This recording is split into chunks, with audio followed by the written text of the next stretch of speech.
Two reasons why the housing market won't crash. Hey everybody, Darren Dukart here with a new Market Minute update. You may have heard chatter recently about the economy and talk about a possible recession.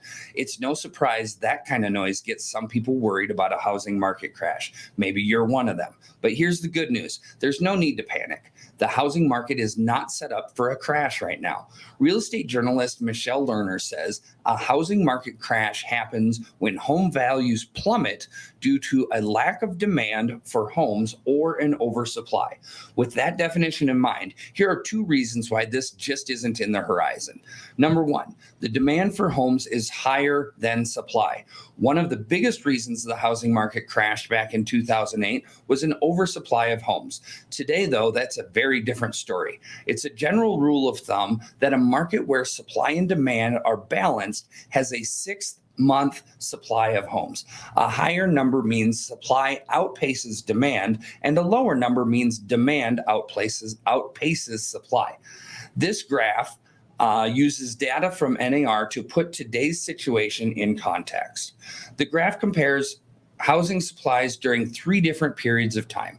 The red bar shows there were 13 months of supply before the 2008 crisis, which was far too much.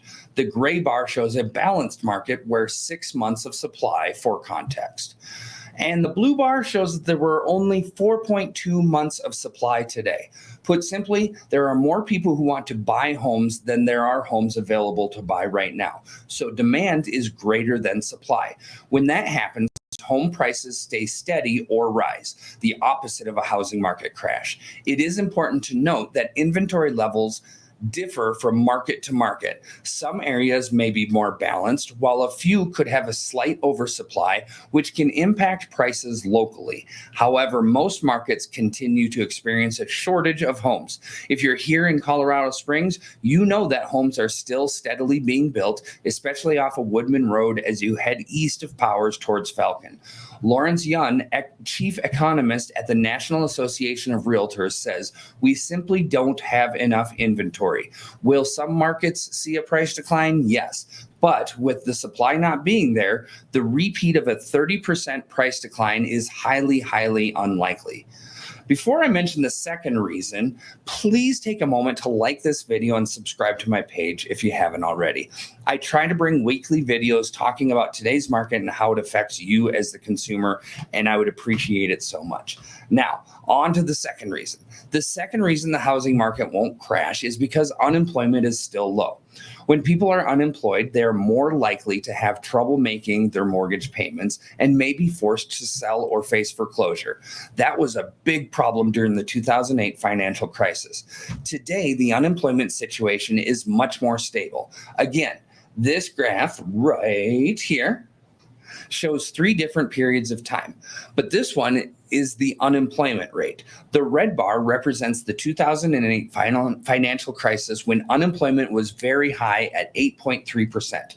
The gray bar shows the 75-year average of 5.7%, and the blue bar shows the unemployment rate today, and it's much lower at just 4.1%. Right now, people are working, earning an income, and making their mortgage payments. That's one reason why the wave of foreclosures that happened in 2008 isn't going to happen again this time. Plus, since so many people are employed right now, many are actually in a position to buy a home. And this demand keeps upward pressure on prices.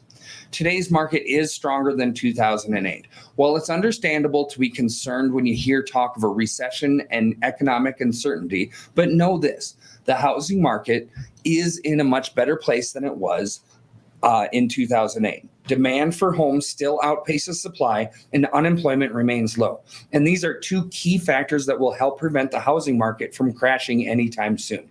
Bottom line, the housing market is doing a lot better than it was in 2008, but it's important to remember that real estate is very local.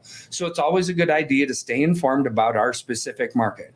If you have any questions or want to discuss how these factors are playing out in our area, feel free to reach out. My contact information is on the screen, or you can leave me a message on whatever platform you're viewing this video. Thank you and have a great day.